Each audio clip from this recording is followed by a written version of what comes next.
오늘 우리에게 주시는 하나님 말씀은 민수기 2장 16절에서 18절까지 말씀입니다. 우리 함께 한 목소리로 합독하겠습니다. 시작. 루벤 진영에 속하여 계수된 군인의 총계는 15만 1,450명이라. 그들은 제2대로 행진할지니라. 그 다음에 회막이 레위인의 진영과 함께 모든 진영의 중앙에 있어 행진하되, 그들의 진친 순서대로 각 사람은 자기의 위치에서 자기들의 길을 따라 앞으로 행진할지니라. 서쪽에는 에브라임의 군대의 진영의 군기가 있을 것이라.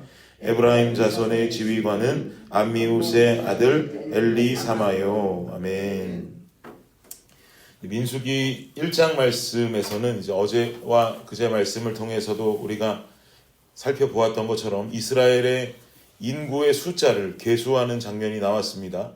특별히 20세 이상의 남성들, 전쟁에서 싸움이 가능한 남성들의 숫자를 계수하라고 하나님께서 명령하셨고, 그 말씀에 순종하며 그 숫자를 모두 다 계수하였습니다. 그렇게 인원이 모두 파악된 뒤에는 이스라엘의 12지파에 진영을 나누게 됩니다. 행진할 때의 진영을 나누게 되는데, 그냥 군대가 자기들 마음대로 일렬로 쭉 서서 가는 것이 아니라 자신들의 지파에 정해진 진영의 위치에서 행진을 하도록 했다는 말이죠. 어느 지파가 북쪽의 포진이 될 것인가, 어느 지파가 남쪽의 포진이 될 것인가, 동서남북으로 나뉘어서 진영에 대한 배치가 이루어지는 장면. 그러니까 장정만 60만이 넘는 이 인구를 어디로 배치할지를 명령되는 장면이 바로 오늘 민수기 2장에 등장하고 있는 것입니다. 오늘 2장 말씀의 그 어떤 말씀대로라면 먼저 동쪽으로는 유다 지파, 스불론 지파, 이사갈 지파가 배치되어집니다. 그 인원은 20대 이상 남성 기준 총 18만 6,400명입니다. 서쪽으로는 에브라임, 므낫세, 베냐민 지파가 진영에 배치됩니다. 이 사람들은 라헬의 아들들의 지파라고 볼 수가 있죠. 인원은 20대 이상 남성 기준으로 10만 8,100명이 배치됩니다. 남쪽으로는 루벤 지파, 갓 지파, 시므온 지파가 배치됩니다. 인원은 20대 이상 남성 기준으로 15만 1,450명입니다. 북쪽으로는 단 지파, 아셀 지파, 납달리 지파가 배치됩니다. 인원은 총 15만 7,600명입니다. 이렇게 동서남북으로 모든 지파를 배치하고 났는데 한 개의 지파가 빠져 있죠. 어느 지파입니까? 레위 지파가 빠져 있어요. 어제도 말씀 속에 보았던 것처럼 레위 지파가 빠져 있는데, 레위 지파가 빠져 있는 이유는 바로 성막을 관리해야 되고, 또 이동 중에 성막을 멈추고 또 가게 하는 이 모든 운반의 일을 감당하는 자들이 되어야 하기 때문에 동서남북에 포진되어 있는 레위 지파의 이름은 빠져 있는 것입니다. 그러면 성막은 어디에 있을까? 동서남북으로 배치된 각 지파들을 중심으로 동서, 남, 북 이렇게 배치되어 있으니까 어디가 비어 있겠어요? 중앙이 비어 있죠. 바로 이 성막은 동서남북으로 배치된 각 지파들의 중심으로 비어 있는 가운데 중앙에 위치하게 됩니다. 그런데 여러분 생각해 보세요. 성막을 완성하고 그 다음 날로 하나님께서는 이스라엘 백성 중에 20세 이상의 남성의 인원을 파악하라고 하시더니만, 이제 동서남북으로 지파의 진영을 나누시고는 중앙에 성막을 두셔서 레위 지파가 성막을 관리하고 이동 시에는 성막을 운반하는 일을 맡기셨단 말입니다. 그러면 지금 이스라엘 백성들은 이러한 진영의 모습으로, 성막은 중앙에 있고 동서남북으로 진영의 모습으로 이제 행진하게 될 것인데, 그들이 행진하고 이동하는 장소는 어디겠습니까? 그들이 행진하고 이동하고 이 진영이 현재 위치하고 있는 그 장소는 어디겠습니까? 이 두 가지 질문에 대한 답은 같죠. 어디냐면 광야입니다. 광야에서 머물고 있는 중이었고, 가나안을 향해서 간다고는 하지만 가고 있는 그 모든 길들도 광야라는 말이죠. 성막을 중앙에 동서남북으로 그 성막을 둘러싼 이스라엘 백성들이 배치되어서 그들이 행진하고 있는 곳은 바로 광야길을 걷고 있는 것입니다. 그러면 우리는 여기서 아주 귀한 깨달음을 얻을 수가 있게 됩니다. 광야를 지나는 이스라엘 백성들의 중앙에는요, 성막이 있었단 말입니다. 광야를 지나는 블레싱 성도들의 삶의 중심에 뭐가 있어야 합니까? 성막이 있어야 되는 줄 믿습니다. 성막이 의미하는 바는 뭔가요? 하나님의 임재이죠. 우리 삶 중앙에 하나님의 임재가 있어야만이 우리가 지나가는 세상의 광야, 인생의 고통 속에도 분명히 중심에 하나님이 계셔야만 강건한 행진, 강건한 발걸음을 우리는 내디딜 수 있게 된다 이 말입니다. 그래야만이 우리가 지나는 광야 속에서 결국에는 가나안을 만나게 되는 하나님의 역사를 경험케 되는 것이죠. 그러면 하나님의 임재는 어떻게 경험하는 것입니까? 교회 예배를 통해 경험합니까? 교회 예배를 통해서 주님의 임재를 경험하는 것은 당연한 것이겠죠. 하나님께서 내려오시는 임재, 우리를 충만케 하여 주시는 은혜, 그리고 하나님께서 우리에게 부어주시는 은혜의 임재들을 만나는 것은 당연한 것입니다.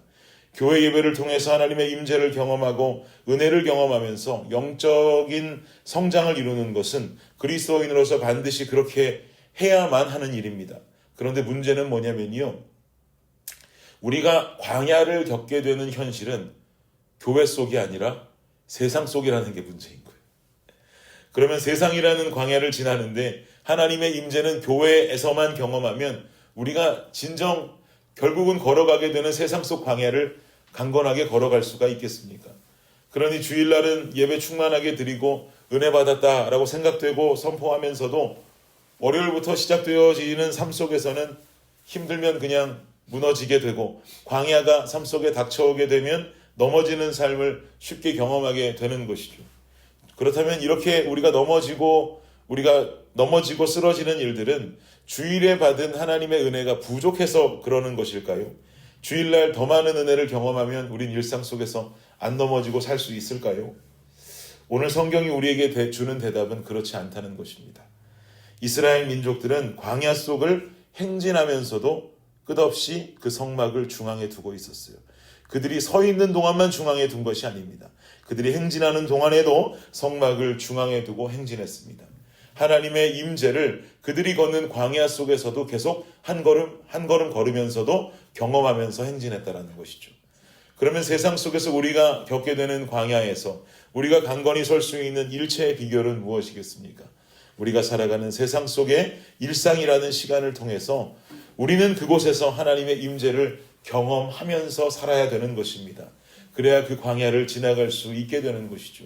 결국 우리의 예배는 주일의 교회에서 끝나는 것이 아니라 월화수목 금토의 일상 중에도 끊임없는 예배자의 삶을 살아가게 될 때 우리는 그 광야를 강건하게 지나갈 수 있다는 말입니다. 그런데 은혜는 주일로 멈추게 되고 그 모습 그대로 멈춰있는 대로 세상 살아간다면, 내 힘만 가지고 살아간다면 중앙에 성막이 없는 거예요. 그러니 넘어지고 자빠지고 힘없이 무너지는 삶을 살 수밖에 없게 되는 것이죠. 여러분, 성경 속에 나타나는 말씀들을 꼭 기억하십시오. 모세는 하나님의 떨기나무에서 하나님의 임재를 경험했습니다. 모세의 일상 중에 일어난 일입니다. 야곱은요, 돌베개 베고 잠잘 때 하나님 임재 경험했습니다. 그러니 넘어지고 무너지는 삶을 살 수 없었던 것이죠. 또한 야곱은 라반의 집에서 돌아오는 길에 천사와 씨름하면서 하나님의 임재를 경험했습니다.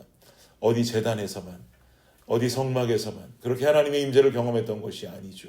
결국은 야곱은 돌베개 베고 잤던 그곳에 하나님의 단을 세우고 주님을 예배했던 것처럼 우리의 삶 곳곳에 하나님의 임재를 일상 중에 경험하며 그곳이 예배당이 되고 그곳이 교회가 되고 그곳이 예배의 전이 되어야 할 줄 믿습니다. 일상이 예수로 깨어져 있어야 합니다. 교회 안에서의 내 모습과 교회 바깥에서의 내 모습에 차이가 나는 그 간극을 삶 속에 점점 좁혀가기를 원합니다.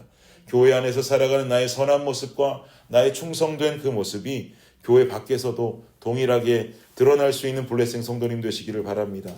그리고 일상 속에서도 말씀과 기도의 삶을 버리지 마십시오. 주님을 잊고 살지 마십시오.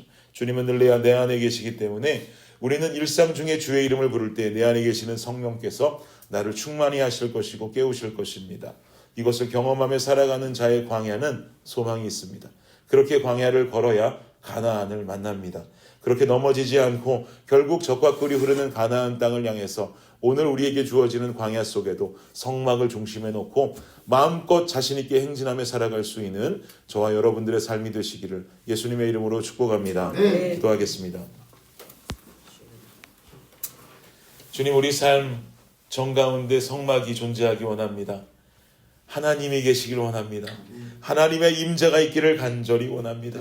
한 걸음 한 걸음 걸어가는 그 걸음이 고단해도 주님께서 중앙에 계시니 아버지 하나님 그 발걸음은 가벼울 줄 믿습니다. 주의 약속하신 그 말씀 위에 서서 한 걸음 한 걸음 걸어가며 굳게 세워지는 믿음의 삶, 우리 블레싱 성도님들의 일상이 되게 하여 주시옵소서. 오늘도 그 삶을 결단하며 나아가오니 오늘 하루 가운데에도 주님이여 세우시고 주님 이끄시는 그 삶을 우리가 함께 걸어갈 수 있게 하여 주시옵소서. 감사합니다. 예수님의 이름으로 기도드립니다. 아멘.